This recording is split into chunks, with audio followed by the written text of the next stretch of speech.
আসসালামু আলাইকুম, সবাইকে শুভেচ্ছা জানাচ্ছি মাসুম মাহবুব। প্রিয় দর্শক, আবারও মধ্যপ্রাচ্যের যুদ্ধের দামামা বেজে গেছে। আমরা দীর্ঘদিন ধরে আপনাদেরকে যে কথাটি বলছিলাম, যে কোনো সময় ইরানে মার্কিন আধিপত্যের হামলা হতে পারে। শেষ পর্যন্ত সেই ঘটনাটি ঘটে গেল আজ। দখলদার দেশটি এবং আমেরিকা যৌথভাবে ইরানের রাজধানী তেহরানের গুরুত্বপূর্ণ 30টি স্পটে ব্যাপক স্ট্রাইক চালিয়েছে। মিসাইল এবং যুদ্ধ বিমান গর্জে উঠছে তেহরানের ভেতরে এবং বিভিন্ন গুরুত্বপূর্ণ ভবন ইতিমধ্যে ব্যাপক ক্ষতিগ্রস্ত হয়েছে। দখলদার দেশটির পক্ষ থেকে বলা হয়েছে এখানে মূলত ইসরায়েল এবং আমেরিকার কোনো দোষ ছিল না, পুরো দোষটা ছিল ইরানের।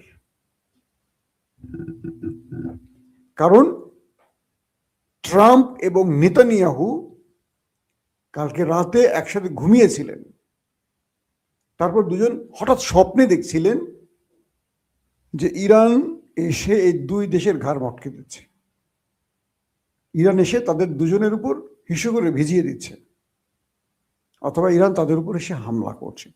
তো যখন তারা স্বপ্ন দেখলেন তখন তারা বুঝলেন যে ইরান তাদের উপর আক্রমণ করতে যাচ্ছে, তাই তারা অগ্রিম এই আক্রমণটি করেছে।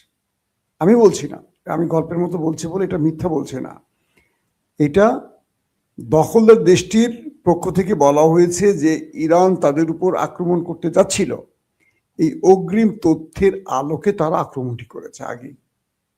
আমার সঙ্গে সঙ্গে আমাদের মনিরুল, বেনজির, বিপ্লব, হারুন, শেখ হাসিনা, আমাদের আসাদুজ্জামান কামাল টামাল, এদের নাম মনে পড়ে গেল একসাথে অনেকগুলো।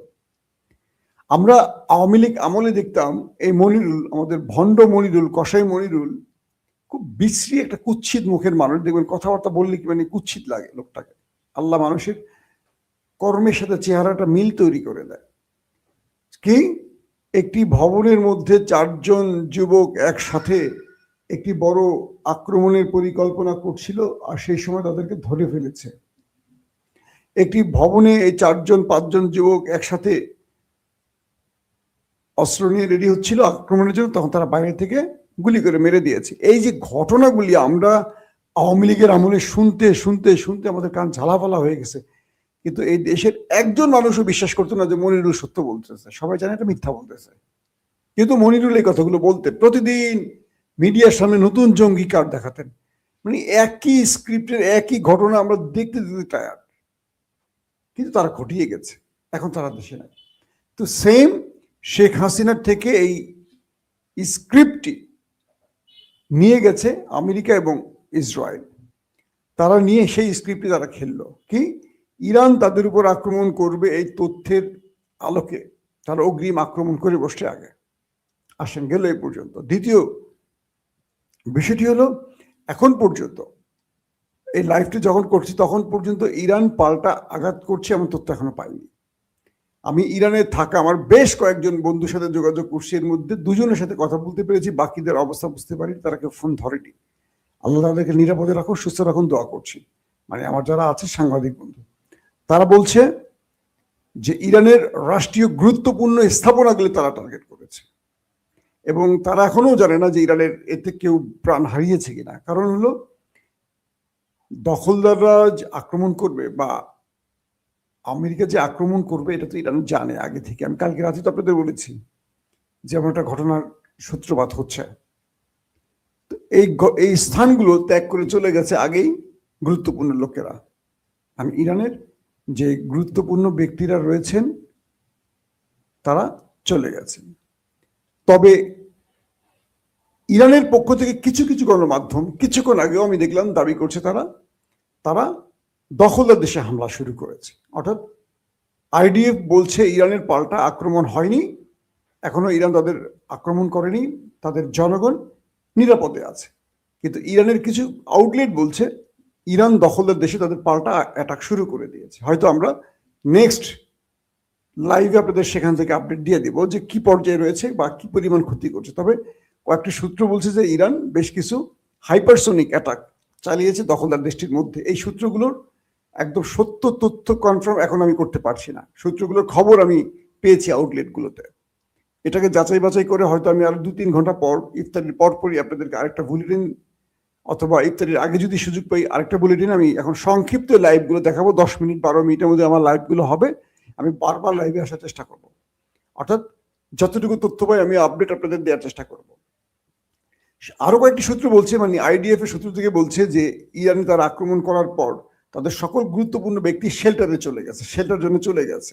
তাদের জনগণকে স্কুল, কলেজ, ব্যবসা বাণিজ্য সব জায়গা থেকে সরিয়ে শেল্টার জন্য নিয়ে যাওয়া হয়েছে। এক কথা তাদেরকে এখন বাংকারে ঢুকে আর কি তাবিজের মধ্যে ঢুকে রাখতেছে, যাতে করে তারা মোটামুটি নিরাপদ থাকতে পারে। কি একটা বুদ্ধি! ছোট্ট একটা দেশ, অল্প কিছু মানুষ, তাদের কোনো টেনশন নাই। তারা করে কি, আক্রমণ করেই গর্ত করে গর্তের মধ্যে চুপ করে বসে থাকে। কি সাহসী ব্যক্তি ওরা! আবার যখন আক্রমণ শেষে ওরা গর্ত থেকে বের হয়ে, ও সুন্দর, তো সবই তো ঠিক আছে। এই সাহসী জাতি। তো এই পর্যায়ে ইরানের কয়েকটি সূত্র দাবি করছে যে ইরান তারা তাদের গুরুত্বপূর্ণ স্থানগুলোর অবস্থাকে খুব শিগগিরই তারা জানাবে গণমাধ্যমগুলোতে। বড় কি কোনো ক্ষয়ক্ষতি হয়েছে কিনা সেটাও জানাবে, কিন্তু আক্রমণটা কিন্তু ম্যাসিভ আকারে করেছে দুটো দেশ মিলে। আবার ইরান পাল্টা যে অ্যাটাক করছে, এই তথ্যটারও কয়েকটি সূত্রের বরাতে পাওয়া গেছে যে তারা আক্রমণ শুরু করে দিয়েছে, কিন্তু টার্গেটগুলো কি, সেই টার্গেটগুলোকে এখনো নির্ণয় করা যায়নি। তবে ইরানের টার্গেট এবার তারা সবচেয়ে বেশি তেল আবিবকে টার্গেট করবে, এবং দখলদারদের মিলিটারি স্টেশন, তাদের ইন্টেলিজেন্স স্টেশন, তাদের পারমাণবিক প্রকল্প, এই টার্গেটগুলো হবে। আবার আমেরিকা ইসরায়েল যে অ্যাটাক করছে সেখানে তারা তাদের ব্যালিস্টিক প্রোগ্রাম, মিসাইল জায়গাগুলোকে টার্গেট রেখেছে, প্লাস গুরুত্বপূর্ণ ব্যক্তিদেরকে হত্যা টার্গেটগুলো করেছে। সবকিছু মিলে এই যুদ্ধটার এখন এই পর্যায়ে আছে, এবং এখানে এখন পর্যন্ত কোনো হতাহতের বা বড় ক্ষয়ক্ষতির তথ্য কোনো মাধ্যম আমাদের জানাতে পারেনি। দর্শক, শেষ পর্যন্ত আমাদের আশঙ্কা বা আমাদের আতঙ্কটাই ঘটতে যাচ্ছে রোজার মাসে। আমরা এখন দেখব প্রচুর মানুষের প্রাণহানি। একটা অদ্ভুত ব্যাপার, পৃথিবীতে সবচেয়ে বেশি সভ্য নিজেকে দাবি করা ব্যক্তিগুলো কিভাবে আরেকটা দেশে তার শক্তি আছে বলে যুদ্ধ চাপিয়ে দিচ্ছে। দেখেন কি অপরাধে, নিজেকে প্রশ্ন করেন। আমেরিকা নিজেকে প্রশ্ন করতে পারে যে কি অপরাধে ইরানে ইউরেনিয়াম সমৃদ্ধকরণ করা হচ্ছে, কেন তারা পারমাণবিক বোমা বানাতে পারে এই সন্দেহে, কিন্তু প্রমাণ নেই, তাদের কাছে প্রমাণ নেই যে ইরান এটা করছে কিনা। কিন্তু ইসরায়েল পারমাণবিক বোমা বানিয়ে ফেলছে, কিন্তু ইসরায়েল এখন আঘাত করা যাবে না। ইসরায়েল এখন আসে আক্রমণ করে, বাট আমি বানাইছি, তুই বানাবি কেন? আমি তো আমেরিকার বন্ধু, তাই আমি বানাবো। তুই আমেরিকার শত্রু, তুই মুসলিম, তুই বানাতে পারবি না। তোরা যেহেতু মুসলিম, সব আমলেই তোরা চাপে থাকবি। এই দেখেন না বাংলাদেশের মধ্যে এখন কি শুরু হয়েছে। বাংলাদেশে মুসলিমদের সংখ্যা বেশি, ধর্মের পক্ষের লোক বেশি, কিন্তু রাষ্ট্রের গুরুত্বপূর্ণ জায়গাগুলো ধর্ম নিরপেক্ষ সেকুলাররা বসে থাকে। রাষ্ট্রের না, শুধু মিডিয়া দেখবেন, রাষ্ট্র দেখবেন, গুরুত্বপূর্ণ পদ সব দখলে কাদের? ধর্ম নিরপেক্ষ সেকুলার যারা। আপনি বড় বড় দলগুলো দেখেন, আওয়ামী লীগ, বিএনপি, মূল ব্যক্তি কারা? ধর্ম নিরপেক্ষ সেকুলাররা। কিন্তু ভোট দেয় কারা? ইসলামী শক্তি। ভোট দেয় কারা? মুসলিমরা। ভোট দেয় কারা? ধর্মপ্রাণরা। আর আমরা ধর্মপ্রাণরা এত বাইঞ্চুক, দুঃখিত রোজার মধ্যে বললাম যে আমরা আসলে আমাদের ধর্মটাই বুঝি না, যে ধর্মের আমাদের শিক্ষাটা কি, ধর্ম কাকে ভোট দিতে বলে, ধর্ম কাকে ভোট না দিতে বলে, কিচ্ছু বুঝি না। কিন্তু আমরা ধর্ম নিয়ে সবচেয়ে বেশি পাচার পারি, আমরা ধর্ম নিয়ে সবচেয়ে বেশি আলোচনা করি, কিন্তু বাল কিচ্ছু বুঝি না। তো বিষয়টা এরকম হয়েছে। এখন কোন কোন দেশ আমেরিকা এবং ইসরায়েলের আক্রমণে সাহায্য করেছে সেই বিষয়গুলো এখন স্পষ্ট হয়নি। আমেরিকা কোত্থেকে বিমান উড়িয়েছে সেটা এখন কনফার্ম হওয়া যায়নি। এগুলো এখন তথ্য আসতে শুরু করবে। তবে ইরান তার প্রধান টার্গেট আমেরিকার এয়ারক্রাফট ক্যারিয়ার, এবং আশা করা হচ্ছে ইরানের টার্গেটে মধ্যপ্রাচ্যে থাকা আমেরিকান ঘাঁটি এবং সেনারা পড়তে পারে। অতএব আমরা এইটুকু বলতে পারি, ইরান কাউকে ছাড় দিচ্ছে না এই মুহূর্তে। আমি আর আপনাদেরকে আফগানের খবর দেবো না। আফগানের সংক্ষিপ্ত এক লাইনে যদি বলি, পাকিস্তান আফগানিস্তানের মধ্যে প্রায় 350-এর উপর আফগান তালেবানকে ওপারে পাঠিয়ে দিয়েছে। তাদের প্রায় 150 কি বলে সীমান্ত চেকপোস্ট ধ্বংস করেছে। এর মধ্যে প্রায় 50টির অধিক তারা দখলে নিয়ে গেছে পাকিস্তান, এবং পাকিস্তানের পতাকা ওড়ানো হয়েছে। এবং তাদের কয়েকটি বিমান ঘাঁটি পাকিস্তানের দখলে চলে গেছে। পাকিস্তানের এয়ারফোর্স এবং তাদের ড্রোন এখনো তালেবান রাষ্ট্রের ভিতরে ঢুকে, আফগানের ভিতরে ঢুকে টার্গেটে তারা অ্যাটাক চালিয়ে যাচ্ছে। সংখ্যাটা ক্রমান্বয়ে বাড়ছে, হতাহত, আহত এবং তাদের প্রায় 150 অধিক ট্রুপ ক্যারিয়ার, এপিসি, ট্যাঙ্ক ধ্বংস করেছে পাকিস্তান।